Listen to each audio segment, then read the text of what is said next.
जो परिवर्तन होता है उसकी सूचना हमारे अंदर कोई ले जाता है, तो जो हम सूचना को हमारे अंदर ले जाता है उसको कहते हैं ग्राही अंग कहते हैं। क्या कहते हैं?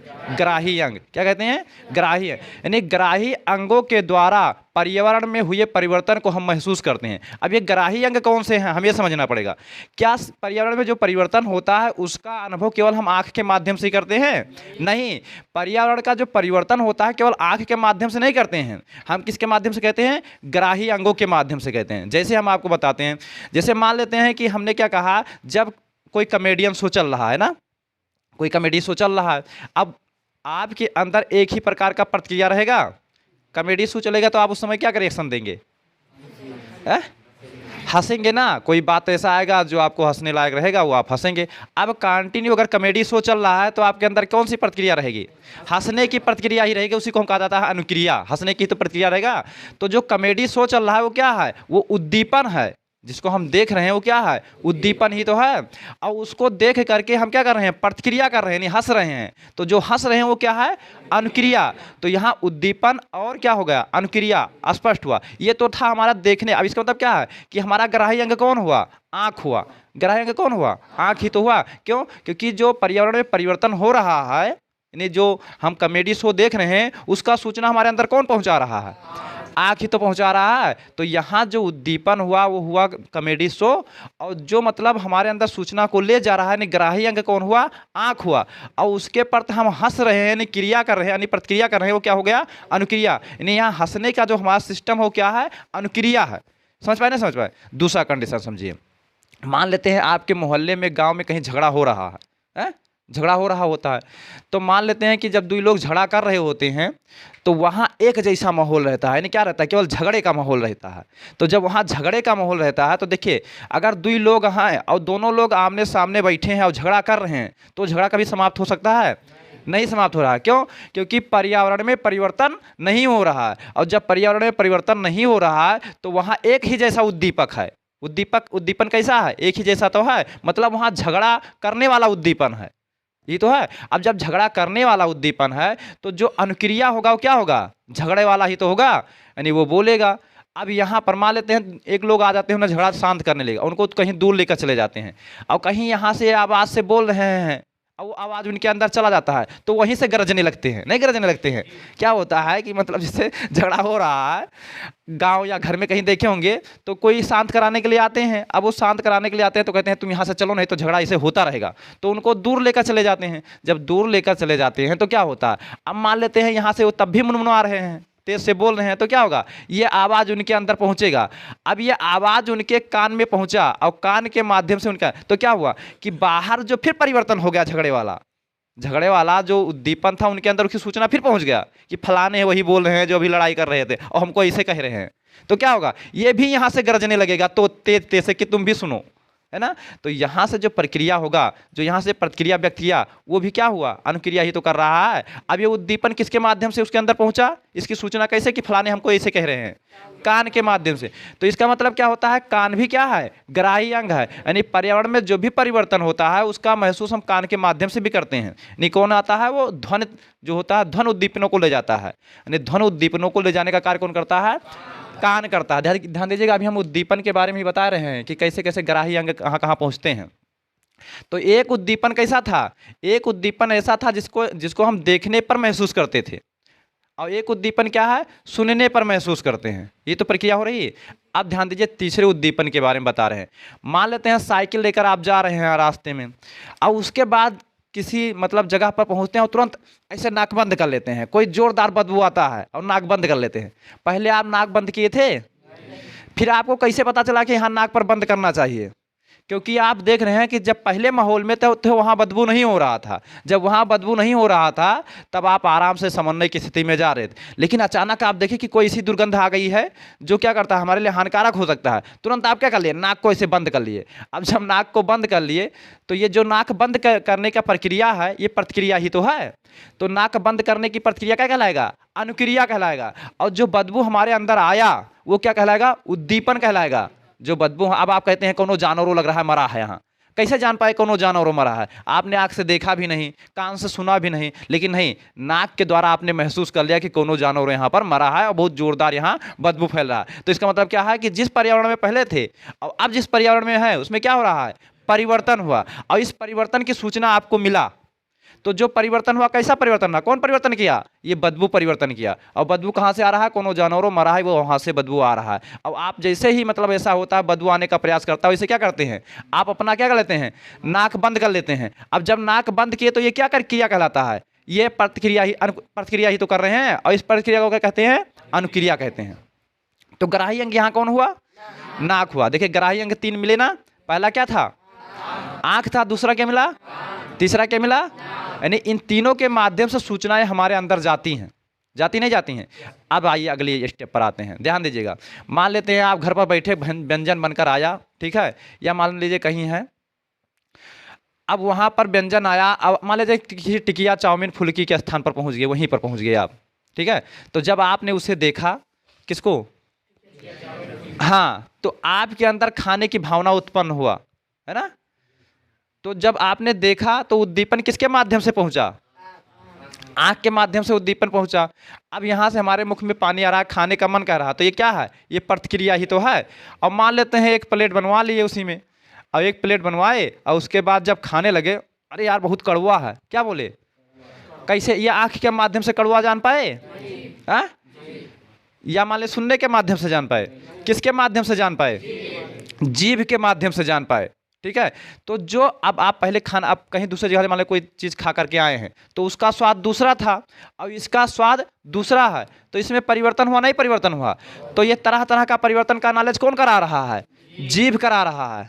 जो परिवर्तन का नॉलेज करा रहा है वो कौन करा रहा है? जीभ ही तो करा रहा है। अब जीभ ये जब परिवर्तन का नॉलेज करा रहा है, तो जीभ क्या किया? जो स्वाद में परिवर्तन आया उसका सूचना कहाँ ले गया? दिमाग को दिया कि ये मीठा है, ये खट्टा है, ये कड़वा है। तो ये कौन बता रहा है? जीभ। तो जीभ भी क्या हुआ? ग्राही अंग हुआ, यानी वो भी सूचना को ले जाने का कार्य करता है। तो इसका मतलब कितने हुए? पहला ग्राही अंग कौन था? दूसरा ग्राही अंग कौन था? तीसरा क्या था? चौथा जीभ हो गया। अब ध्यान दीजिएगा, आपको ये 4 मिल गए, ग्राही अंग मिल गए, जो सूचना को ले जाने का कार्य करते हैं, उद्दीपनों को ले जाने का कार्य करते हैं। देखिए उद्दीपन जो है वो सूचना ही है। जो तरह तरह के उद्दीपन है वो क्या है? वो सूचना ही तो है। देखिए साइंस के लैंग्वेज में पढ़ना बहुत जरूरी है, उसके बारे में जानना चाहिए कि उद्दीपन कौन कहलाता है और कौन सूचना को ले जाता है। क्योंकि अगर मान लीजिए ये नहीं, ग्राही अंग नहीं जानेंगे और ये चारों के बारे में नहीं जाएंगे, तो आगे लेसन बिल्कुल समझ में नहीं आएगा। समझ पाए ना? अब वो कहना चाहेगा कुछ दूसरा साइंस, और हम समझ जाया करेंगे कुछ दूसरा। अब ध्यान समझिएगा, मान लीजिए आप बैठे हैं, अब आप कोई आया और चुकोटी काट लिया आपको, हाँ, तो ऐसे तो चौंक नहीं जाते हैं, हाँ? तो आप देखते हैं तो कहते हैं क्या हो, चिकोटी काट रहे हो, यही तो बोलते हो, हाँ? तो अब यहाँ पर एक कंडीशन है, कैसे पता चला कि आप कोई चिकोटी काट रहा है? या मान लीजिए कहीं रहते हैं, बैठे रहते हैं, अचानक झाल झुंगार में जाते हैं, अब अचानक कोनो चीज़ काटता, तुरंत पैर से टाटा लेते हैं, चौक जाते हैं ना। तो आपको कैसे पता चला कि कोई कोनो काटा? तो आप क्या पता, कुछ काटा, तो उसके बाद जब कुछ काटा तब क्या करते हैं? आपको ये नहीं पता चला कि क्या काटा। ध्यान दीजिएगा, जब कोई चीज़ काटा तो आपको पता चला कोई कुछ काटा, तो क्या आपको केवल इतना महसूस होता है कि किसी ने हमको काटा, है ना। तो क्या करते हैं, अब किसी ने हमको काटा, इसकी सूचना कौन दिया? इसकी सूचना त्वचा ने दिया, क्योंकि त्वचा पर उसने अपना क्या है, डंक मारा, या भी जो काटने का प्रक्रिया किया वो किस पर किया? त्वचा। और त्वचा ने तुरंत सूचना दिया कि कुछ काट रहा है नीचे। तो उसके बाद मस्तिष्क ने क्या किया? आंख को ऑर्डर दिया, कहा कि जाकर के वहाँ फोटो खींचो। तो ऐसे हम नीचे देखते हैं तो फोटो खींच करके मस्तिष्क को भेजते हैं, तो मस्तिष्क अपने जूम करके उसमें देखता है, कहता है या लो रिकॉर्ड हो गए, फलाने काटे, यानी कहीं चूटा था काटा, नहीं तब तक हम चौके रहते हैं कि कहीं सांप आप तो नहीं काट लिया है। तो ऐसी कंडीशन होते रहते हैं। तो यहाँ पर क्या है, त्वचा भी क्या है, सूचनाओं को मस्तिष्क से ले जाता है ना। त्वचा के माध्यम से भी हम क्या करते हैं, उद्दीपनों को महसूस करते हैं। यानी पर्यावरण में जो परिवर्तन होता है उसको हम किसके माध्यम से महसूस करते हैं? त्वचा। तो जो भी पर्यावरण में परिवर्तन होता है उसकी सूचना हमें किसके माध्यम से मिलती है? ग्राही अंगों के माध्यम से मिलती है। यानी ग्राही अंग मतलब क्या हुआ? आँख हुआ, कान हुआ, नाक हुआ, जीभ हुआ और त्वचा हुआ। इसके माध्यम से हमें ग्राही अंगों की सूचना मिलती है। मतलब जो है उद्दीपनों की सूचना मिलती है। अब ध्यान दीजिए, हमने क्या कहा, उद्दीपन किसे कहते हैं। अब आप समझ गए होंगे कि उद्दीपन क्या कहलाता है। जिसको हम देख करके कोई क्या करते हैं, अनुक्रिया करते हैं, यानी प्रतिक्रिया करते हैं, वही क्या होता है, उद्दीपन कहलाता है। उद्दीपन किसे कहते हैं, आप ध्यान दीजिएगा, करेक्ट परिभाषा है आपका है, ये आपको लिखना रहेगा। उद्दीपन किसे कहते हैं कि वातावरण में हुए परिवर्तन को हम क्या कहते हैं, उद्दीपन कहते हैं। वातावरण में हुए परिवर्तन को हम क्या कहते हैं, उद्दीपन कहते हैं। वातावरण में परिवर्तन से मतलब केवल जाड़ा गर्मी बरसात से नहीं है, मतलब वो सभी प्रक्रियाएं जिसको देखने के बाद हमारे अंदर क्या होता है, अनुक्रिया उत्पन्न होता है, उसे हम उद्दीपन कहेंगे। अगर किसी को देखने के बाद मतलब कोई मतलब क्या है, अनुक्रिया नहीं उत्पन्न हो रहा है, ठीक है, तो क्या होगा, वो उद्दीपन नहीं कहलाएगा। उद्दीपन किसे कहते हैं, वातावरण में हुए परिवर्तन को हम क्या कहते हैं, उद्दीपन। अब यहाँ वातावरण का तात्पर्य केवल इतना नहीं है कि केवल बाहर जो दिख रहे हैं वही वातावरण है, हमारे शरीर के अंदर भी वातावरण है और शरीर के बाहर भी वातावरण है, समझ पाए ना। तो उद्दीपन किसे कहते हैं, वातावरण में हुए परिवर्तन को हम क्या कहते हैं, उद्दीपन कहते हैं, ठीक है। अब उद्दीपन को देख करके ध्यान दीजिए, उद्दीपन की सूचना महसूस करके, जैसे उद्दीपन जो होता है, इस उद्दीपन जैसे वातावरण में परिवर्तन हुआ, तो वातावरण में जो परिवर्तन हुआ उसके कारण, देखिए जैसे वातावरण में क्या हुआ, परिवर्तन हुआ, उसके कारण जो हमारे अंदर प्रतिक्रिया होती है, क्या होती है, प्रतिक्रिया होती है, उसे हम क्या कहते हैं, अनुक्रिया। समझ पाए ना, समझ पाए, समझे नहीं समझे। यानी वातावरण में परिवर्तन होने के कारण जो हमारे अंदर प्रतिक्रिया होती है उसे हम क्या कहते हैं, अनुक्रिया कहते हैं। क्योंकि हमने बताया कि जब भी वातावरण में परिवर्तन होगा तो हमारे अंदर प्रतिक्रिया जरूर होगा। हमने क्या कहा कि जब हम किसी बदबूदार स्थान पर पहुंचते हैं तो क्या कहते हैं, नाक बंद कर लेते हैं। अब मान लेते हैं कोई परफ्यूम बढ़िया से लगा कर आया, एंट्री किया, आप बैठे हैं, हाँ सुगंध क्या खुशबू है, तो उसमें क्या हुआ, आपको वातावरण में परिवर्तन पता चला, नहीं पता चला। और जब वातावरण में परिवर्तन हुआ तो आपके अंदर एक मतलब क्या हुआ, प्रतिक्रिया जागृत हुआ। हाँ आप तुरंत कहेंगे हाँ कुछ महक रहा है, ऐसे कहेंगे नहीं बोलेंगे। तो जो कुछ महक रहा है ये प्रतिक्रिया ही तो है, तो इसी को क्या कहा जाता है, अनुक्रिया। तो उद्दीपन किसे कहते हैं, वातावरण में हुए परिवर्तन को हम क्या कहते हैं, उद्दीपन कहते हैं। और अनुक्रिया किसे कहते हैं, वातावरण में परिवर्तन होने के कारण जो हमारे अंदर प्रतिक्रिया उत्पन्न होता है उसे हम क्या कहते हैं, अनुक्रिया कहते हैं। अब बात करते हैं नियंत्रण, क्या कहते हैं, नियंत्रण। तो क्या होता है, जो हमारे शरीर में, देखिए हमारे शरीर में जो सिस्टम तमाम बने हुए हैं, हमारे शरीर में क्या सिस्टम बने हैं कि सूचना को एक स्थान से दूसरे स्थान तक ले जाना, और जो ग्राही अंग होते हैं अपने अनुसार कार्य करते हैं ना।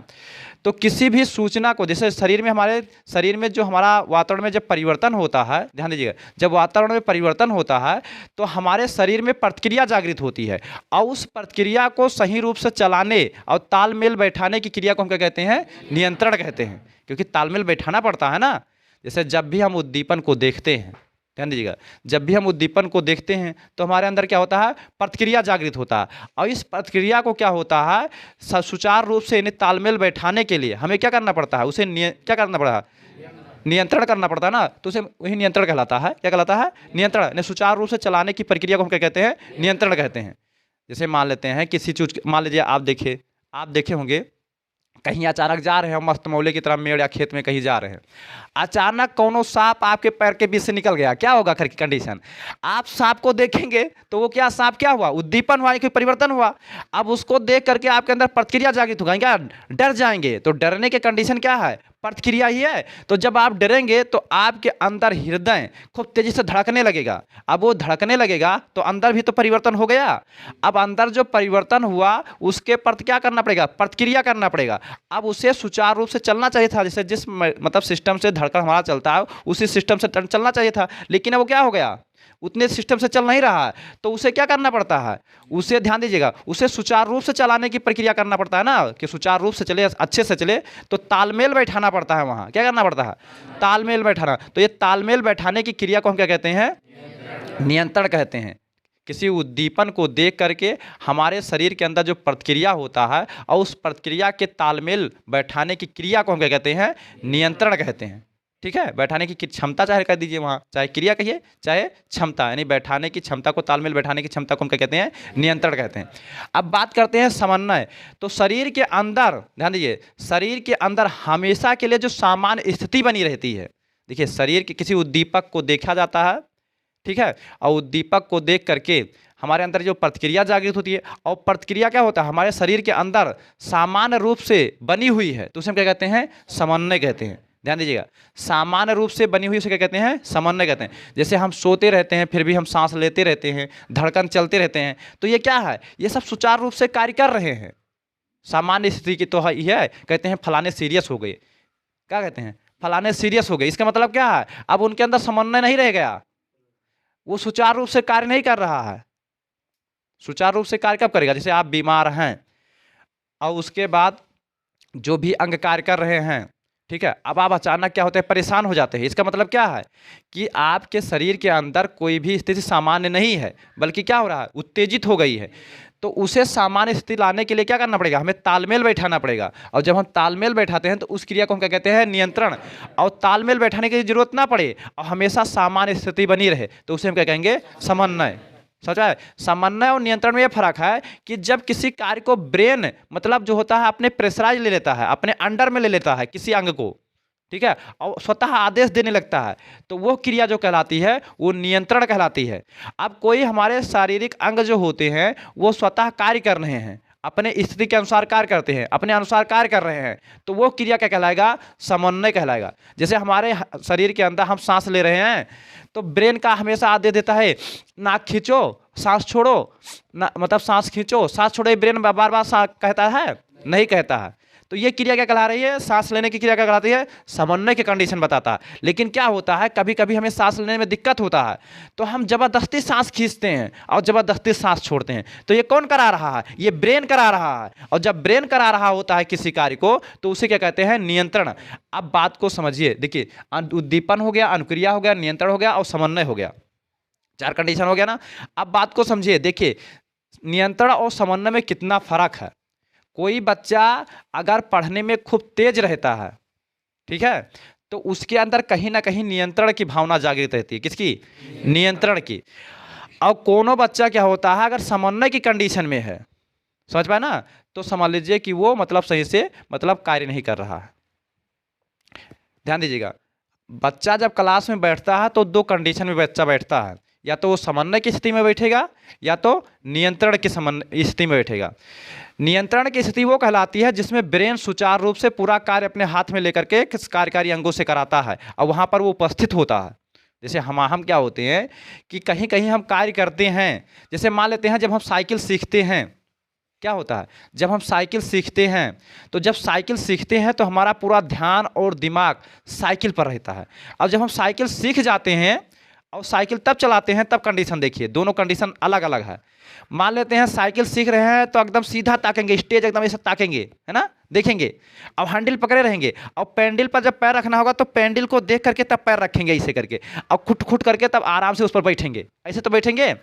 लेकिन तो ये क्रिया क्या कहला रहा है, ये नियंत्रण की क्रिया कर रहा है। इन्हें सब कंट्रोल करना पड़ता है, सबको क्या करना पड़ता है, नियंत्रित करना पड़ता है। हैंडल कहाँ जा रहा है इसको देखना पड़ता है, पैर कैसे पैंडल पर रखना है इसको देखना पड़ता है, यानी हर चीज़ को बहुत सीरियसली के साथ किया जाता है, ये तो होता है।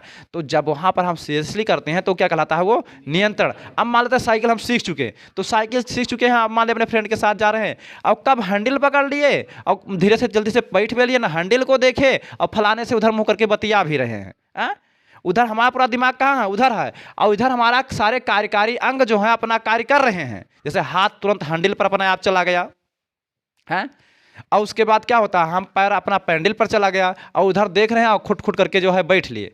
तो ये कौन सा कंडीशन है, ये समन्वय की कंडीशन है, क्योंकि ब्रेन जो है पूर्ण रूप से वहाँ हावी नहीं है, पूर्ण रूप से कार्य वहाँ नहीं कर रहा है, बल्कि जो ब्रेन के सहायक अंग हैं वो लोग कार्य कर रहे हैं, वो लोग जानते हैं इसे कार्य करना है, तो वो लोग अपने मन से कार्य किया कर रहे हैं। अब वहाँ आप सोच रहे हैं कि हम ऐसा हैंडल पकड़ रहे हैं, ऐसा है नहीं, है ना। जैसे ये तो हो गया कंडीशन साइकिल वाला। मान लेते हैं आप क्लास में बैठे रहते हैं और क्लास में सर जी पढ़ाया करते हैं, आप ध्यान से देखते रहते हैं, आंख देख रहे हैं, चुप मार के गुट्टू की तरह बैठे हैं। लेकिन क्या हो रहा है, आप सोच रहे हैं कि आज स्टेडियम में गए, कल वहाँ मैच खेलना है, ये और जो है जब मैच खेलेंगे तो कम से कम की बार 28 रन मारेंगे, 72 रन मारेंगे, 4 छक्के मारेंगे, 4, ऐसा आप सोच रहे हैं। तो आपका ब्रेन कहाँ है, स्टेडियम में है, आप कहाँ बैठे हैं, यहाँ। पढ़ कौन रहा है, आंख। देखिए आपने आंख को कह दिया कि तुम देखे करना ब्लैक बोर्ड, अब वो आंख देख रहा है सीधा, और मुंह से क्या कहा, यस सर निकाला करना। अब ये यस सर निकाल रहा है, ध्यान समझिएगा, आंख ब्लैक बोर्ड को देख रहा है और मुंह यस सर कह रहा है। अब हम क्या कह रहे हैं, कान भी सुन रहा है, जो हम कह रहे हैं वो कान सुन रहा है। ब्रेन ने इन तीनों को वहाँ उपस्थित करके अपने वहाँ से निकल लिया। ध्यान समझिए, इन तीनों लोगों को मतलब सौंप करके और क्या कर लिया, वहाँ से निकल लिया। अब ये लोग कार्य कर रहे हैं, यस सर, हम कुछ बोल रहे हैं, यस सर, और आँख एकदम ध्यान से दे रहा है। तो हमको क्या फीलिंग हो रहा है, बच्चा तो ध्यान से पढ़ रहा है, लेकिन बच्चा क्या है, बच्चा का ब्रेन यहाँ नहीं है, बच्चा का ब्रेन कहीं और है। तो जिस कंडीशन से वो पढ़ रहा है उसको कहा जाता है समन्वय की स्थिति कह रहा है। क्या कहला जाएगा, समन्वय की स्थिति कहलाएगा, नहीं कहलाएगा। अब वहाँ हम अचानक बच्चे को खड़ा किया, खड़े हो, ये बताओ सूर्य कब उगता है। अब मतलब जैसे हमने सूर्य लेसन पढ़ा रहे हैं, या मतलब सूर्य लाल क्यों दिखाया जाता है सूर्योदय के समय में, तो वो खड़ा होगा, कहेगा सूर्योदय के समय सूर्य लाल क्यों दिखाई दिया। अब ये खड़ा हुआ, अब जब ये खड़ा हुआ तो जानते हो क्या हुआ, ये तीनों लोग क्या किए, मिले और तुरंत ही मस्तिष्क को बुला, ए भाई मस्तिष्क भाई सुनो, सर जी कुछ पूछ रहे हैं, हमको पता नहीं है। क्योंकि ये चीज़ें आँख को थोड़ी ना पता है, मुंह को थोड़ी ना पता है, कान को थोड़ी ना, ये केवल सूचना ले जाने का कार्य करते हैं ना, उसको रखने का कार्य नहीं करते हैं। और सूचना को रखने का कार्य कौन करता है, ब्रेन करता है, जो ब्रेन था ही नहीं वहाँ। तो जब ब्रेन था ही नहीं, जैसे मान लीजिए हमने कैमरा ऑन कर दिया और इसमें मेमोरी नहीं है, तो जो भी हम यहाँ व्यक्त करेंगे वो मोबाइल बाद में हम देख पाएंगे उसमें। जैसे मान लेते हैं कि हम मोबाइल लगाते हैं, कोई वीडियो रिकॉर्डर बना रहे हैं, तो मान लेते हैं क्या किए, उसमें चिप नहीं, मेमोरी नहीं है, केवल कैमरा है। तो हम कैमरा फ्लैश को ऑन कर दिए और देख रहे हैं और सारा चीज़ सिस्टम बता दिए। अब बाद में जाएंगे देखेंगे उसमें, तो क्या हमें दोबारा देखने को मिलेगा वो, क्योंकि मेमोरी है ही नहीं है। तो सेम कंडीशन ऐसे होता है, उसका आंख चल रहा है, कान चल रहा है, मुंह चल रहा है, लेकिन ब्रेन उपस्थित नहीं चल रहा है, वो कहीं दूसरे क्षेत्र में बिजी है ना। तो क्या कहलाएगा, यहाँ पर क्या कंट्रोलिंग नहीं है। तो जब कंट्रोलिंग नहीं है तो जितना भी नॉलेज दिया जा रहा है टीचर के माध्यम से वो उसके अंदर नहीं पहुंचेगा। वो बैठा तो है लेकिन कोई चीज़ नहीं जान पाएगा। तो जब जैसे हम पूछे कि हाँ बताइए भैया सूर्योदय के समय जो है सूर्य लाल क्यों होता है, अब वो तुरंत ब्रेन को बुलाया, ब्रेन आया, कहा हाँ बताइए क्या बात है, कहीं सूर्योदय के समय सूर्य लाल क्यों दिखाई देता है। अब ये तो बगल हो गए, कान आँख नाक से बगल हो गए।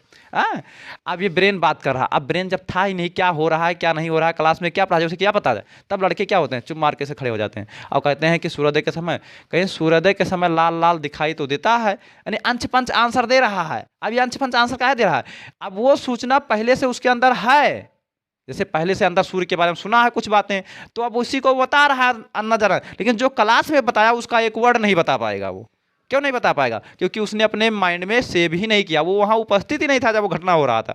और आँख के पास और कान के पास ऐसी क्षमता नहीं है कि उसे बाद में भी बता सके। वो केवल तत्काल लाइव टेलीकास्ट दे सकता है, लेकिन वो बाद में वो प्रक्रिया नहीं दिखा सकता। अगर आपको रखना है तो रिकॉर्ड आप कर लीजिए, उसे अपने पास रिकॉर्ड बनाकर रख लीजिए, आप बाद में उसे सुना सकेंगे। और रिकॉर्ड नहीं बना पाए तो बाद में सुना नहीं पाएंगे। तो इस प्रकार अब मान लेते हैं कोनो बच्चा है, हाँ ब्रेन के माध्यम से बैठा हुआ है, यानी खोपड़ी भी खोले हुए है और लैपटॉप के माध्यम से उसमें देख भी रहा है, आँख उसे फिगर पहुँचा रहा है, वो तुरंत सेव कर रहा है, वो फिगर पहुँचा रहा है, वो सेव कर रहा है, ये आवाज़ पहुँचा रहा है, आवाज़ को भी रिकॉर्ड कर रहा है। कौन रिकॉर्ड कर रहा है, ब्रेन।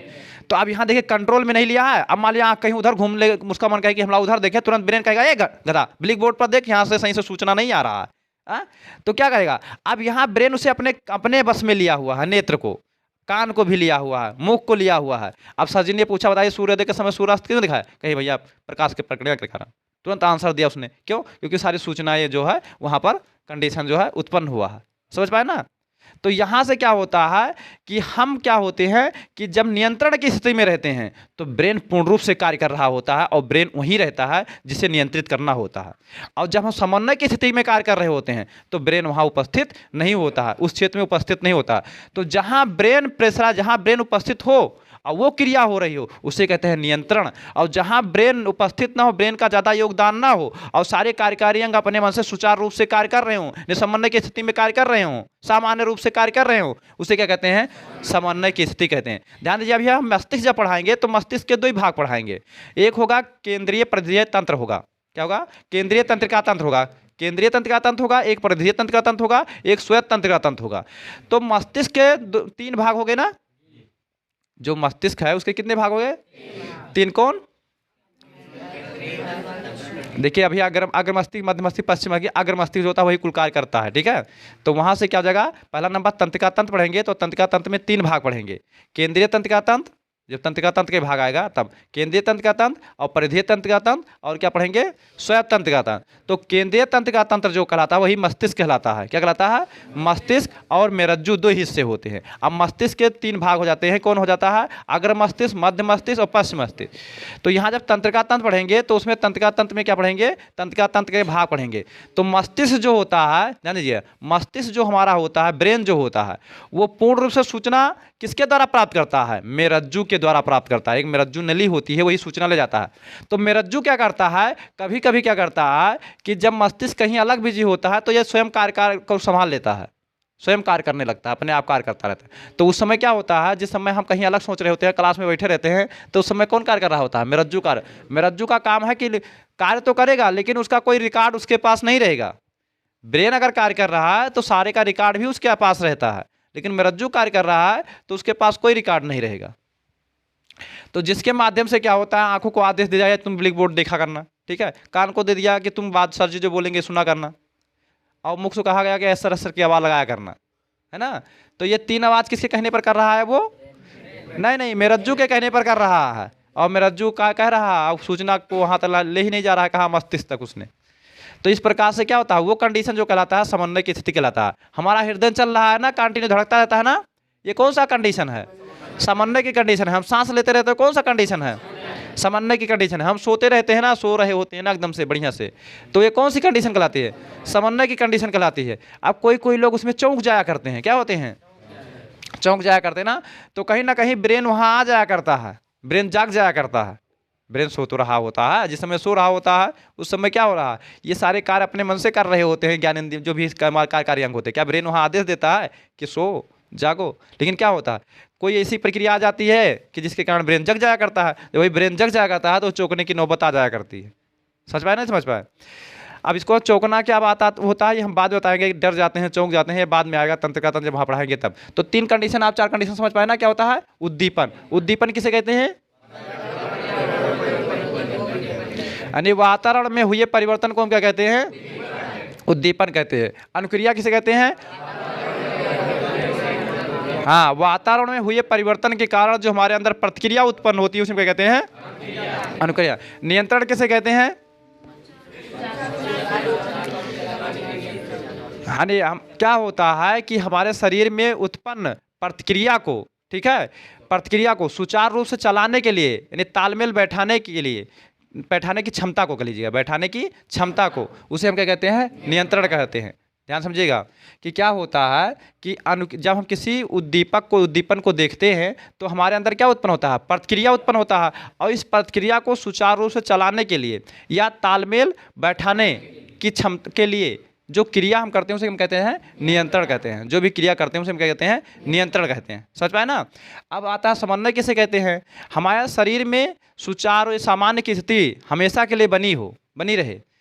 मतलब क्या होता है, हमारे शरीर के अंदर क्या हो, सामान्य स्थिति हमेशा के लिए क्या हो, बनी ही रहे। इस क्रिया को हम क्या कहते हैं, समन्वय कहते हैं। समझ पाए ना। अब ध्यान दीजिए कि जंतुओं में समन्वय किस प्रकार से होता है। जंतुओं में क्या होता है, नियंत्रण और समन्वय। तो जंतुओं में जो नियंत्रण और समन्वय होता है वो 2 प्रकार से होता है।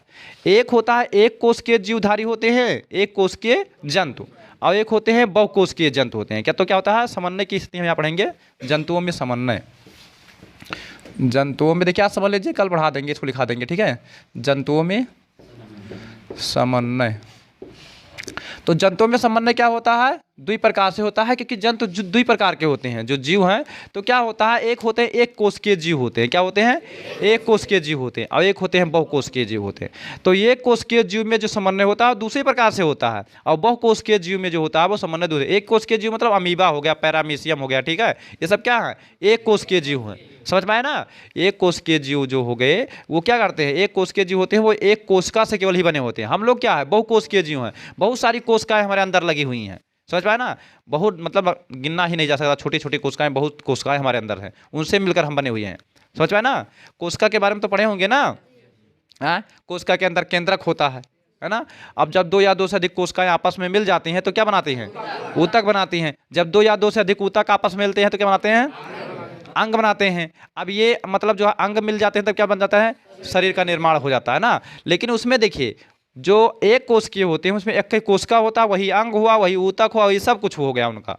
समझ में आया? लेकिन हम लोगों के अंदर क्या है, 2 या 2 से अधिक कोशिकाएं पाई जाती हैं। जितने जंतु होते हैं ये सब जो क्या होते हैं, 2 या 2 से अधिक कोशिकाएं पाए जाते हैं। तो यहाँ पर ध्यान दीजिएगा, एक कोश के जीवों में समन्वय किस प्रकार से होता है और बहु कोश के जीवों में समन्वय किस प्रकार से होता है वो हम समझेंगे। देखिए, जो एक कोश के जीव होते हैं उनमें नियंत्रण की क्रिया नहीं होती है।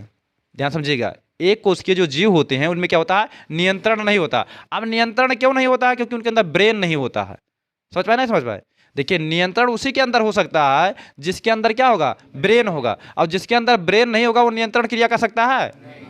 जैसे मान लेते हैं आपके यहाँ कोई जल रहा है, कोई चीज लग गया, चोट लग गया है, जल रहा है, अब उसको आपको नियंत्रित करना है, तो आपके पास ब्रेन है नहीं, तो कैसे नियंत्रित करेंगे? नियंत्रित कर सकेंगे? नहीं नियंत्रित कर सकेंगे ना। उसको कैसे ऐसे कि हमें इसे कैसे करना चाहिए, कैसे पता चलेगा आपको? ये कौन बताता है? जैसे मान लीजिए कहीं पर हमें चोट लगा, मूव लगाए, मलहम लगाए, ये सब कौन बताता है करने के लिए? ब्रेन बताता है ना। ब्रेन ये बताता है कि हाँ ऐसे कर दीजिए तो सही हो जाएगा। हम सोचते हैं, समझते हैं, हर चीज़ व्यक्त करते हैं ना। लेकिन जो एक कोश के जीव होते हैं उनके अंदर ब्रेन नहीं पाया जाता है, इसलिए उनके अंदर सोचने समझने की क्षमता नहीं होती। और जब सोचने समझने की क्षमता नहीं है, ठीक है, तो कंट्रोलिंग की क्षमता कहाँ से आ सकती है? तो वो क्या करते हैं, कंट्रोल नहीं करते हैं। नहीं, उनके अंदर क्या होता है, नियंत्रण की क्रिया नहीं होती। कौन सी क्रिया होती है? केवल समन्वय की क्रिया होती है।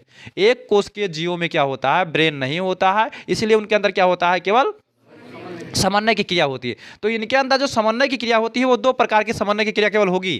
कितने प्रकार की? 2 प्रकार की समन्वय की क्रिया होगी। वो समन्वय की क्रिया होता है, एक आकर्षण होता है। क्या होता है? एक आकर्षण होता है, आकर्षण नियंत्रण समन्वय होता है, और एक होता है प्रतिकर्षण समन्वय होता है। समझ पाए ना? क्या होता है? आकर्षण और विकर्षण वहाँ बताया गया है, तो वही विकर्षण मतलब प्रतिकर्षण ही है। ठीक है, क्या होता है, जो एक कोशिकीय जंतु होते हैं उनमें उनमें समन्वय कितने प्रकार से होता है? 2 प्रकार से होता है। क्या होता है? एक आकर्षण समन्वय होता है और एक क्या होता है, प्रतिकर्षण समन्वय होता है। नहीं, जंतुओं में समन्वय जो होता है, एक कोशिकीय जीव, एक कोशिकीय जीवों में समन्वय, एक कोशिकीय जीवों में समन्वय कितने प्रकार का होता है? 2 प्रकार का होता है। क्या होता है? एक आकर्षण समन्वय, आकर्षण समन्वय, और एक क्या होता है? क्या है, कोई दिक्कत है क्या? पीटेंगे सही हो जाओगे कि तो शांतिपूर्वक बैठे रहो। प्रतिकर्षण समन्वय, देखिए ध्यान दीजिए, इसमें लिखना ज़्यादा आपको कुछ नहीं है इस लेसन में ज़्यादा, लेकिन समझना बहुत कुछ है। अगर समझ नहीं पाएंगे, ओरली नहीं आ रखेंगे, तो कुछ जान नहीं पाएंगे। समझ पाए ना? बाकी थोड़ा थोड़ा छोटा छोटा परिभाषा उसको हम लिखाया करेंगे, ऐसी बात नहीं है। अभी जब समझा देते हैं उसके बाद लिखा देते हैं। देखिए, आकर्षण समन्वय क्या होता है, प्रतिकर्षण समन्वय क्या होता है, ये किसके अंदर होता है? आकर्षण समन्वय एक कोशिकीय जीवों में होता है। प्रतिकर्षण समन्वय किसके अंदर होता है?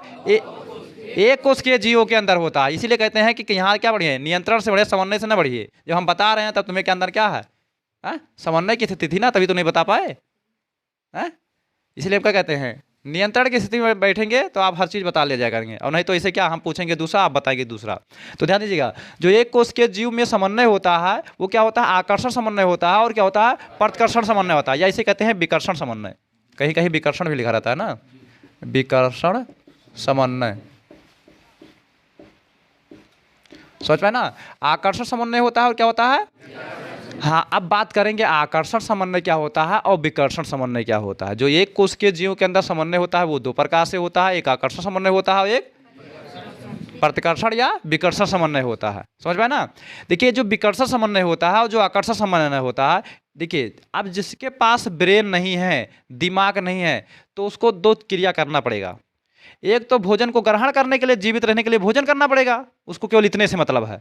अब जिसके पास दिमाग नहीं, उससे और क्या मतलब है? जैसे जिसके पास ब्रेन नहीं है उसको कौन सी क्रिया करना, केवल जिंदा रहने से मतलब है ना। तो जिंदा रहने के लिए क्या करना पड़ता है? ऊर्जा की आवश्यकता पड़ती है। आपको श्वसन में पढ़ाया भी गया है ना, जिंदा रहने के लिए क्या होता है? ऊर्जा की आवश्यकता पड़ता है। पाचन ही बताया गया ना, जिंदा रहने के लिए हमें ऊर्जा की आवश्यकता है। तो ऊर्जा के लिए क्या करना पड़ेगा? भोजन करना पड़ेगा। तो ये केवल भोजन करते हैं। क्या करते हैं? भोजन करते हैं, उसके लिए क्रिया करते हैं। भोजन करने के लिए क्या करेंगे? क्रिया करेंगे। समझ पाए ना? अब एक क्या होगा कि कोई दुश्मन होगा तो उसको देख करके भागेंगे। मान लीजिए जैसे ये होगा कि हम मर जाएंगे, इनको अनुभव ऐसा होगा कि हम मर जाएंगे, तो क्या होगा? उससे दूर हो जाएंगे। क्या हो जाएंगे? उस चीज़ से दूर तो हो जाएंगे। जैसे भोजन को देखेंगे तो उसकी ओर ऑटोमेटिक आकर्षित हो जाएंगे। जैसे मतलब क्या, अमीबा है, अमीबा जब अपने आसपास भोजन देखेगा तो भोजन की ओर ऑटोमेटिक खिसक जाएगा। समझ पाए ना।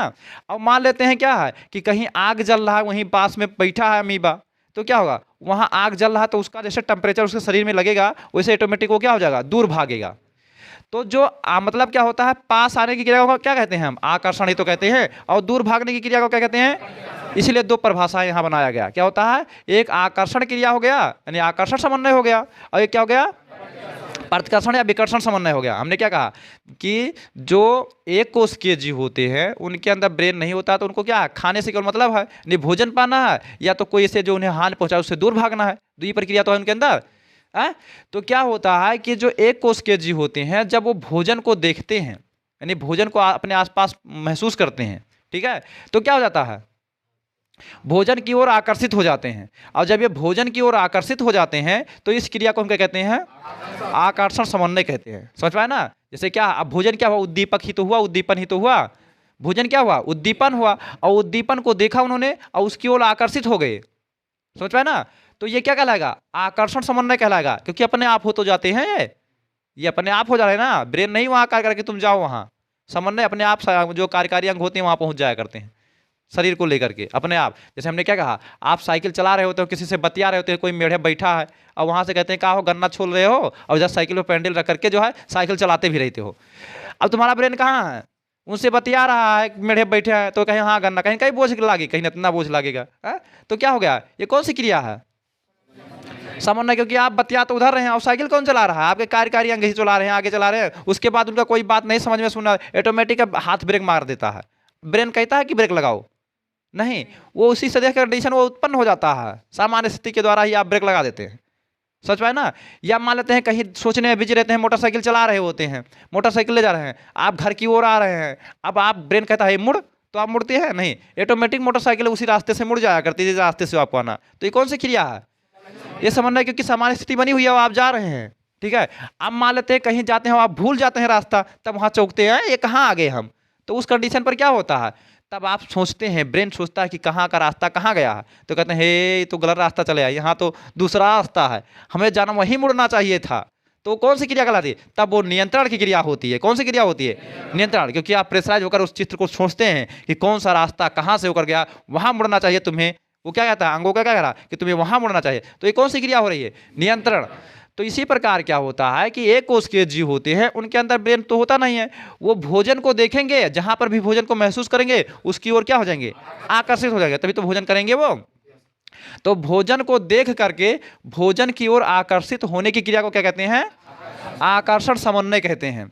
अब क्या होता है कि किसी भी ज्वलनशील पदार्थ, किसी भी ज्वलनशील पदार्थ जिससे क्या होता है उन्हें क्षतिग्रस्त हो सकता है, उसको देख करके यानी उसे महसूस करके वो क्या जाते हैं, उससे दूर भागते हैं। क्या होते हैं, दूर भागते हैं। तो इस क्रिया को क्या कहते हैं, प्रतिकर्षण समन्वय। तो एक कोशिकीय जीवों में क्या होता है, मतलब जो है दो प्रकार का समन्वय होता है, एक आकर्षण समन्वय होता है, क्या होता है, प्रतिकर्षण समन्वय। आकर्षण समन्वय मतलब समझ पाए कि एक कोशिकीय जीव भोजन को देख करके, उसकी भोजन को महसूस करके, देख करके नहीं लिखेंगे, क्या लिखेंगे, भोजन को महसूस करके, अपने आसपास भोजन को महसूस करके उसकी ओर क्या हो जाते हैं, आकर्षित हो जाते हैं। इस क्रिया को हम क्या कहते हैं, हाँ। अब क्या होता है कि मतलब किसी ज्वलनशील पदार्थ को, किसी ज्वलनशील पदार्थ को या किसी आत्मघात पदार्थ को देख करके, किसी क्षतिग्रस्त पदार्थ को देखा जो उसे नुकसान पहुंचा सकता है, उसको देख करके वो क्या है, दूर भागते हैं। क्या कहते हैं, दूर भागते हैं। इस क्रिया को हम क्या कहते हैं, प्रतिकर्षण समन्वय या विकर्षण समन्वय कहते हैं।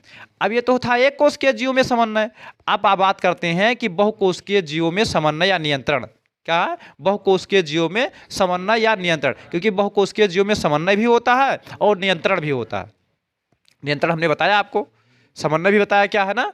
तो देखिए बहुकोशिकीय जीवों में जो समन्वय और नियंत्रण होता है वो दो प्रकार का होता है। कितने प्रकार का होता है, हाँ। तो अब यहाँ पे क्या होगा, बहुकोशिकीय जीवों में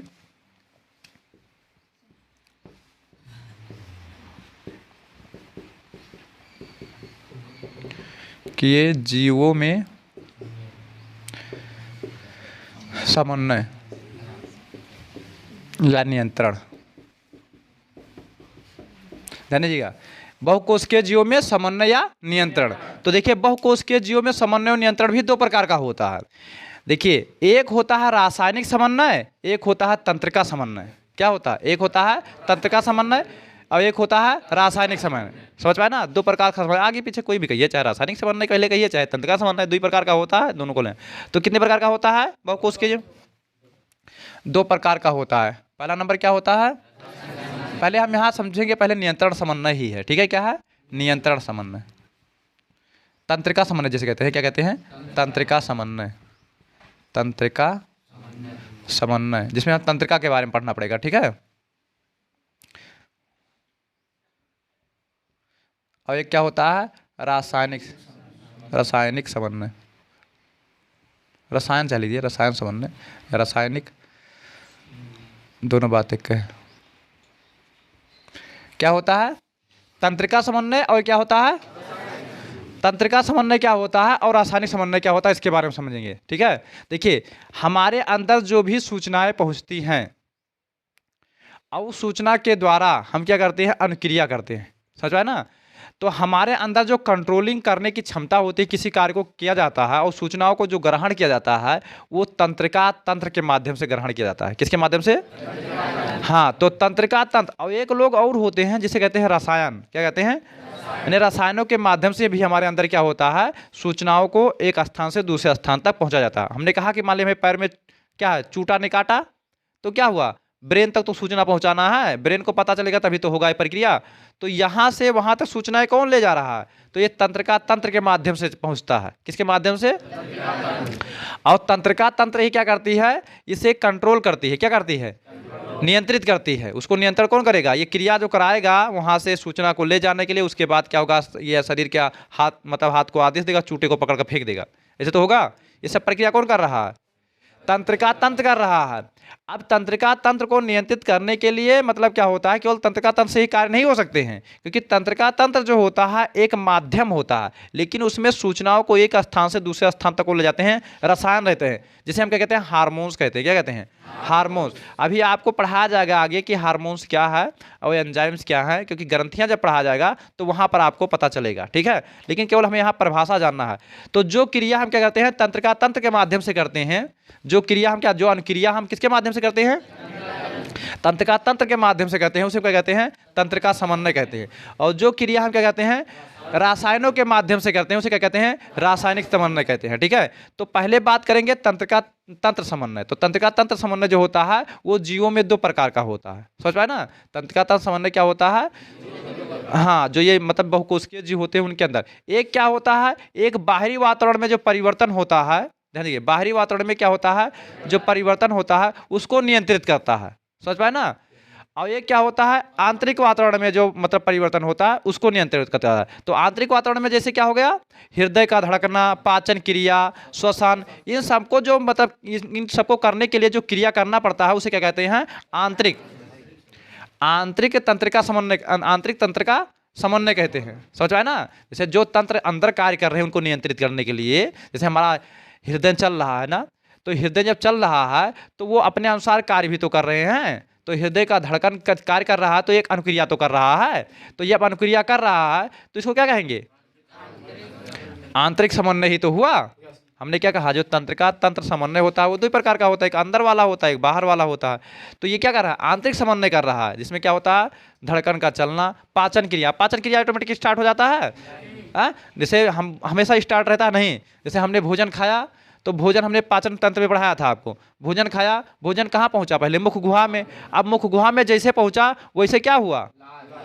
लार तुरंत बनने लगा। तो ये प्रक्रिया एक क्रिया नहीं है, ये लार बन करके भोजन का पाचन नहीं कर रहा है। लाइसोजाइम अपना कार्य कर रहा है, टाइलिन अपना कार्य कर रहा है, डाइस्टेज अपना कार्य कर रहा है, म्यूलिन अपना कार्य करने लगा, सब करने लगे।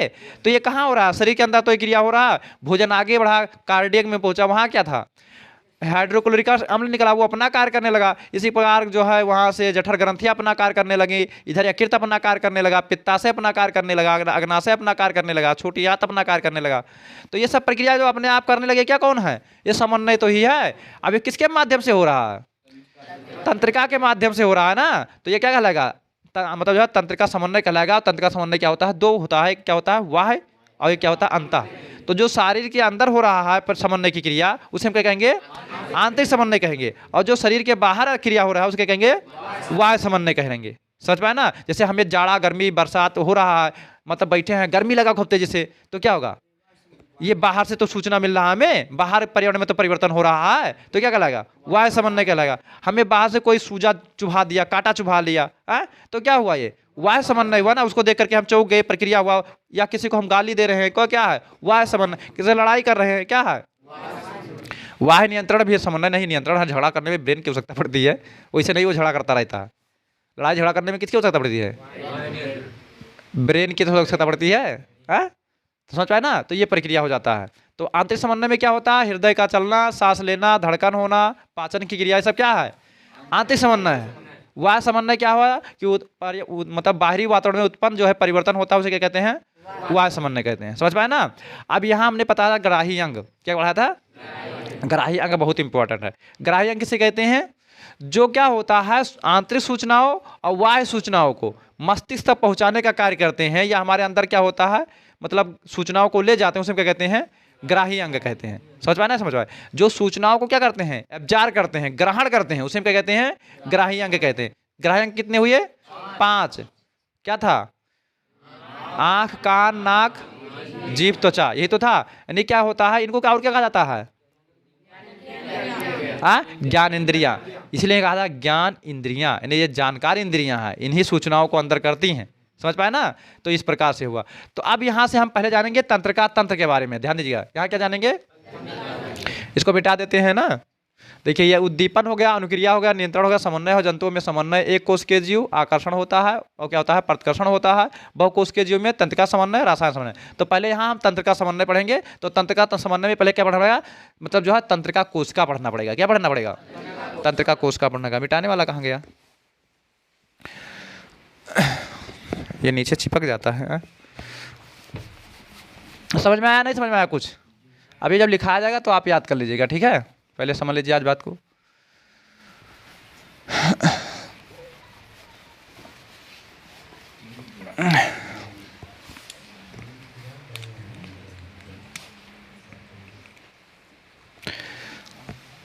क्या होगा, तंत्रिका कोशिका पहले पढ़ेंगे, तंत्रिका कोशिका। तंत्रिका कोशिका क्या चीज़ है, ध्यान दीजिए। जिस प्रकार से हमारा शरीर क्या है, छोटी छोटी कोशिकाओं से मिलकर बना हुआ है। हमने क्या कहा कि हमारे अंदर जो सूचना पहुंचता है वो 2 कंडीशन पर पहुंचता है ना। एक क्या है, रसायनों के माध्यम से एक क्रिया होता है, एक तंत्रिका तंत्र के माध्यम से होता है। समझ पाए ना। तो तंत्रिका तंत्र एक ऐसा बड़ा कोई पदार्थ नहीं है कि वो बना हुआ है। जिस प्रकार से हमारी मतलब क्या है, शरीर का संरचना हुआ है, छोटी छोटी कोशिकाओं से मिलकर बना हुआ है, उसी प्रकार क्या है, मतलब तंत्रिका तंत्र का भी निर्माण क्या हुआ है, छोटी छोटी कोशिकाओं से मिलकर बना हुआ है। समझ पाए ना। तो इन छोटी छोटी कोशिकाओं को क्या कहा जाता है, तंत्रिका कोशिका। यानी तंत्रिका तंत्र जो है जिस कोशिका से मिलकर बना हुआ है, तंत्रिका तंत्र जिस कोशिका से मिलकर बना हुआ है उसे क्या कहा जाता है, हाँ, तंत्रिका कोशिका कहा जाता है। तंत्रिका कोशिका को हम न्यूरॉन कहते हैं। क्या कहते हैं, न्यूरॉन। तंत्रिका कोशिका को क्या कहा जाता है, न्यूरॉन, न्यूरॉन कहा जाता है। तंत्रिका कोशिका को क्या कहा जाता है, न्यूरॉन कहा जाता है। ध्यान दीजिएगा, हमारे अंदर जो तंत्रिका कोशिकाएं हैं यही सूचनाओं को क्या करती हैं, ग्रहण करती हैं। और एक तंत्रिका कोशिका दूसरे तंत्रिका कोशिका में सूचनाओं को भेजता है। ठीक है, यानी जो भी हम उद्दीपन को महसूस करते हैं, जैसे मान लीजिए कोई चीज़ हमने आँख से देखा, तो एक अब आँख क्या करता है, इस वस्तु की सूचना को कहाँ पहुँचाता है, मस्तिष्क के पास पहुँचाता ना। सारी सूचनाएं मस्तिष्क के पास ही पहुँचेंगे। तो उससे पहले क्या होता है, बहुत सारी प्रक्रिया के द्वारा तब मस्तिष्क तक पहुँचता है। लेकिन सबसे पहले कौन ग्रहण कर रहा है, एक तंत्रिका आँख है। तो आँख में क्या लगी है, आँख नहीं देख रहा है, वहाँ से एक तंत्रिका कोशिका आँख में है, वो देखने का कार्य कर रहा है। समझ पाए ना, सूचना को वही भेजेगा वहाँ तक। समझ पाए, नहीं समझ पाए। तो क्या होगा, सबसे पहले एक वहाँ तंत्रिका कोशिका होता है, छोटी छोटी तंत्रिका कोशिका माध्यम से बने रहते हैं। अभी हम फिगर से माध्यम से बताते हैं, छोटी छोटी तंत्रिका कोशिकाओं के माध्यम से वो बने रहते हैं। समझ पाए, नहीं समझ पाए। तो ये छोटी छोटी जो कोशिकाएं होती है इसको कहते हैं, क्या कहते हैं, तंत्रिका कोशिका या न्यूरॉन कहते हैं। समझ पाए ना। तो ये जो तंत्रिका कोशिका या न्यूरॉन होता है, इनकी संख्या जो होती है लगभग बहुत होती है, बहुत तंत्रिका कोशिकाएं होती हैं, लगभग मान कर 50 लाख से ऊपर होती है तंत्रिका कोशिकाओं की संख्या, समझ, अरबों में पाई जाती हैं। समझ पाए ना। जैसे होता है उसका कोई निश्चित वैल्यू नहीं है, क्योंकि क्या है, कोशिका कोई गिन पाएगा, छोटी छोटी कोशिकाएं हैं उसको कौन गिन पाएगा। हमारे शरीर में कितनी कोशिकाएं लगी पता ही नहीं चला, खरबों अरबों अनुमान लगा जाता है इतना पाया जाता होगा, समझ पाए ना। तो देखिए जो तंत्रिका कोशिका होता है, न्यूरॉन का हम फिगर बना करके आपको समझा रहे हैं और समझिएगा।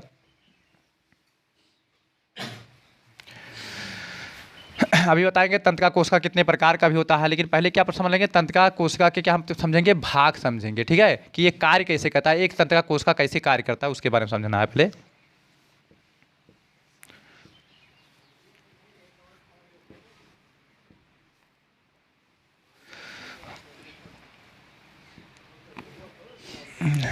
कुछ बिंदी दिख रहा है आप लोगों को?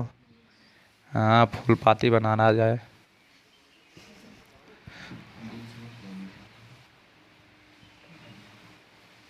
बहुत ज़्यादा दूर हो गया।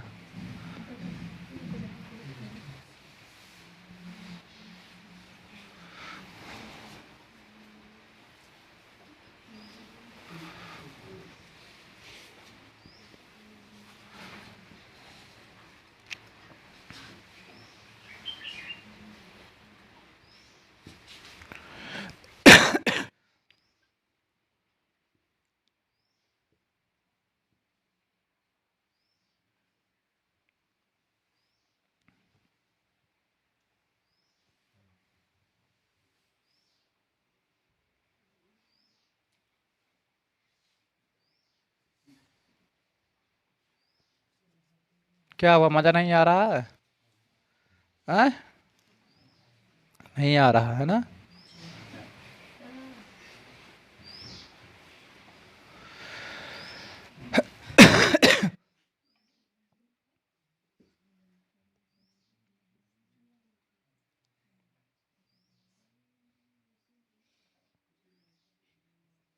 ये ध्यान दीजिएगा।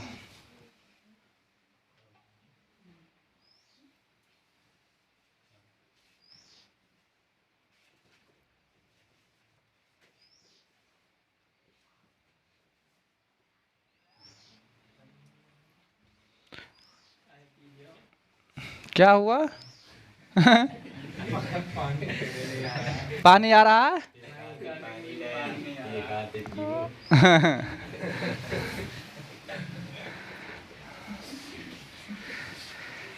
चलिए देखिए, बारिश हो रहा तो पानी आएगा ही ना। आ? अरे हाथ डालोगे तो पता चलेगा, वहां से वो पानी नीचे सीधे चला जा रहा है ना। जब पानी ज्यादा मात्रा में आता है तब बहेगा इधर ना, बाहर की ओर। ध्यान दीजिएगा, ये चंदा मामा के तारे नहीं है ये। हाँ, ये क्या है? केंद्र नहीं है, ये न्यूरॉन का चित्र है, एक कोशिका तंत्र का चित्र है। किसका है? एक कोशिका तंत्र का है। अब ध्यान दीजिएगा, इसी प्रकार का जो संरचना होता है वो हमारे शरीर में है, और उसको हम क्या कहते हैं? तंत्रिका कोशिका कहते हैं। अब यही तंत्रिका कोशिका जब है एक दूसरे से जुड़ करके बनाती है तो क्या कहते हैं? तंत्रिका तंत्र कहते हैं। जब ये तंत्रिका कोशिकाएं एक दूसरे से जुड़ जुड़ करके क्या बनाती हैं? एक बड़ा आकार बनाती है, तो उसके कहते हैं तंत्रिका तंत्र कहते हैं। ध्यान दीजिएगा, सबसे पहले क्या होगा, सूचना को यहाँ देखा, यहाँ से भी तमाम परावर्ध निकले होते हैं, ऐसे ऐसे करके, ऐसे ऐसे ऐसे करके निकले रहते हैं, ठीक है, ये प्रक्रिया है। तो यहाँ पर जो परावर्ध निकले होते हैं, सबसे पहले जो हमारे शरीर में सूचना अंदर ग्रहण करेगा तो पहले इसी परावर्ध के माध्यम से गुजरेगा। ध्यान दीजिएगा, समझ पाए ना। और ये कहाँ भेजेगा? ये यहाँ भेजेगा, उसके बाद तीसरे भाग में भेजेगा, उसके बाद यहाँ आएगा, और लास्ट से यहाँ से सूचना निकल जाएगा। अब यहाँ से कौन है? यहाँ से और तंत्र का तंत्र जुड़ा रहेगा, ऐसे गोल गोल, जो ये मतलब ये गया नहीं है, ये वाला प्रक्रिया यहीं से जुड़ेगा, इससे जा करके ये जो है यहाँ से क्या होता है? यहीं से जुड़ेगा, समझ पाए ना। इसी प्रकार वो तंत्रिका कोशिकाएं तो हैं। तो इसी प्रकार क्या होता है, बहुत सारी तंत्रिका कोशिकाएं जुड़ करके क्या बताती हैं? एक बड़ी संरचना बनाती हैं। जैसे पैर से लेकर के मस्तिष्क तक एक तार जुड़ा हुआ है। अब इसमें पता नहीं कितना तंत्रिका कोशिकाएं जुड़ी होंगी, ठीक है। तो सूचना कहाँ से स्टार्ट होगा? पैरों से स्टार्ट होगा और मस्तिष्क तक, तो कि ऐसे पीछे की ओर जाएगा, ऐसे पीछे की ओर, फिर यहाँ से जुड़ेगा, दूसरे में भेजेगा। मान लेते हैं एक तंत्रिका कोशिका ये तो है, ऐसे ये क्या करेगा? सूचना को ग्रहण करेगा और दूसरी तंत्रिका कोशिका में भेज देगा, वो क्या करेगा? तीसरी में भेज देगा, वो क्या भेजेगा? चौथी में। इसी प्रकार कहाँ पहुँच जाएगा? धीरे धीरे मस्तिष्क के पास पहुँच जाएगा, समझ पाए ना। अभी बीच में और प्रोसेस हैं, उसको नहीं बताया गया, लेकिन और प्रोसेस को आपको समझना होगा। तो ध्यान दीजिएगा, तो इस प्रकार की जो संरचना है इसको क्या कहा जाता है? न्यूरॉन कहा जाता है, या तंत्रिका कोशिका कहा जाता है। तो तंत्रिका के पहले हम कोशिका के प्रकार प्रकार समझेंगे कितने प्रकार की तंत्रिका कोशिकाएं होती हैं, फिर उसके बाद क्या समझेंगे, भाग समझेंगे, यहाँ कितने भागों में बांटा गया है, ठीक है, इसे तंत्रिका कोशिका को। तो ध्यान दीजिएगा, यहाँ जो होता है, जो बस भाग ही समझ लीजिए पहले, नहीं तो इसे समझ नहीं पाएंगे प्रकार। ये जो आपका मतलब ये बीच वाला हिस्सा है, ध्यान दीजिएगा, ये बीच वाला हिस्सा जो ये खाली हिस्सा पूरा है ना, यहाँ से जैसे ऐसे वाला हम बता देते हैं, डाट डाट लगा कर समझाने के लिए बता देते हैं, नहीं तो समझ नहीं पाएंगे। ये केवल ये कहलाता है, इसको कहते हैं, क्या कहते हैं, साइटान कहते हैं, क्या कहते हैं, साइटान होता है, समझ पाए ना। तो साइटान में क्या होता है, देखिए जो ये मतलब तंत्रिका कोशिका होता है, इसका 3 भाग होता है, कितना भाग होता है, 3 भाग। बहुत लोग क्या कहते हैं, इसको एक भाग कह देंगे, ये पूरा एक भाग हो गया, और ये क्या कहेंगे 2 भाग, और इसको क्या कहेंगे 3 भाग। ऐसा नहीं है, इसमें कंडीशन क्या है, केवल ये बीच वाले भाग को साइटान कहा जाता है, क्या कहा जाता है, साइटान कहा जाता है, समझ पाए ना, नहीं समझ पाए। तो देखिए यहाँ से इसको क्या कहता है, साइटान कहा जाता है। अब देखिए साइटान में क्या होता है, साइटान में केंद्रक होता है, क्योंकि कोशिका है ना, ये क्या है, कोशिका है ना, तो कोशिका में केंद्रक तो जरूर ही होता है, आप लोग कोशिका में पढ़े थे ना। तो केंद्रक कहाँ पाया जाता है, यहाँ पर कहाँ पर। अब जहाँ केंद्रक होता है, आप लोग पढ़े होंगे, जहाँ भी केंद्रक होगा, पढ़े होंगे पिछले क्लास में ना 9th में। तो केंद्रक में क्या था कि जहाँ भी केंद्रक रहेगा तो उसके तरफ एक द्रव्य लगा रहेगा, है ना, एक द्रव्य होता है, केंद्रक अकेले नहीं होता, द्रव्य जरूर रहेगा, तो उसे क्या कहते हैं, क्या कहते थे, कोशिका द्रव्य। तो यहाँ क्या होगा, ये यहाँ पर क्या है, छोटे छोटे कण पाएंगे, जिसे हम क्या कहेंगे, कोशिका द्रव्य कहेंगे। ये प्रोटीन्स के कण होते हैं, किसके कण होते हैं, इस कण को क्या कहते हैं, निशिल्स कण कहते हैं, क्या कहते हैं, निशिल्स कण कहते हैं, समझ पाए ना। तो ये छोटे छोटे कण होते हैं, तो ये क्या है, केंद्रक है। और ये क्या है, कोशिका द्रव्य। कोशिका द्रव्य में क्या होता है, प्रोटीन्स के छोटे छोटे कण होते हैं, जिसे आप क्या कहते हैं, निशिल्स कण कहते हैं।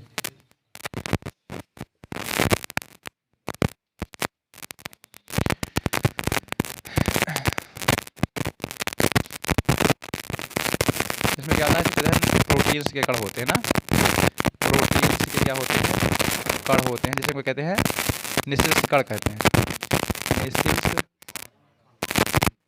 निशिल्स कण कहते हैं, समझ पाए ना।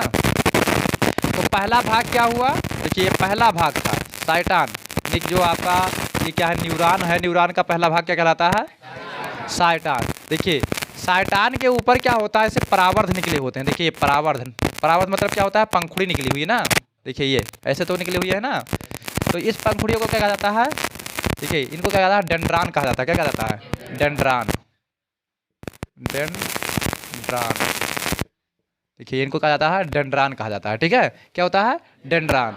अब देखिए साइटान और डेंड्रान होता है, और इसको क्या कहा जाता है, जो ये लंबा सा निकला हुआ पूंछ की तरह 3 भाग, देखिए एक भाग ये हो गया, एक भाग ये हो गया, देखिए एक भाग ये हो गया, और ये सब डेंड्रान कहलाएंगे, 1 डेंड्रान, 2 डेंड्रान, 3 डेंड्रान, 4, ये 5, ये सब क्या कहलाएंगे, डेंड्रान ही तो कहलाएंगे, ध्यान दीजिएगा। अब उसके बाद क्या होगा, ये जो पतला सा लंबा सा निकला है, देखिए उसके हम क्या कहेंगे, एक्सान कहेंगे, क्या कहेंगे, एक्सान कहेंगे, क्या कहेंगे, एक्सान। तो इस प्रकार से पूरा भाग एक्सान कहलाएगा, पीछे का पूरा, समझ पाए ना। तो इस प्रकार से क्या हुआ, 3 भाग होते हैं, कितने भाग होते हैं, यानी कोशिका मतलब जो है कोशिका मतलब तंत्रिका कोशिका कितने भाग होते हैं, नहीं कोशिका तंत्रिका कोशिका को हम क्या कहते हैं, न्यूरॉन कहते हैं। न्यूरॉन के 3 भाग, पहला भाग क्या कहलाएगा, साइटान, और दूसरा भाग क्या कहेगा, डेंड्रान, और तीसरा भाग क्या कहलाएगा, एक्सान। इसके अंदर अभी और कुछ होता है, समझ पाए ना। तो देखिए अब यहाँ डेंड्रान पर पहले हम पढ़ेंगे, तो डेंड्रान पर क्या देखें, देखिए छोटे छोटे और परावर्ध निकले होते हैं, यही दूसरी तंत्रिका कोशिकाओं से जुड़ने का कार्य करते हैं, समझ पाए ना, किससे, यही वो दूसरी तंत्रिका कोशिका से जुड़ेगा। जैसे ये वाला पीछे वाला सिनेप्टिक नोब निकला नहीं हुआ, यही वो क्या होगा, इसी में घुस जाता है, इसमें घुसा रहता है ना, समझ पाए ना, समझ पाए। देखिए ये पाइप का जैसे आप देखते हैं पलक होल्डर, पलक देखे हैं ना, हाँ जो पलक होता है उसे क्या करते हैं, स्विच में से कुछ देते हैं ना, स्विच हिट होता है, तो स्विच के अंदर क्या होता है, छेद रहता है ना, और इसके अंदर क्या है, निकला हुआ रहता है, इसको ले जाकर उसमें फिट कर देते हैं ऐसे ना।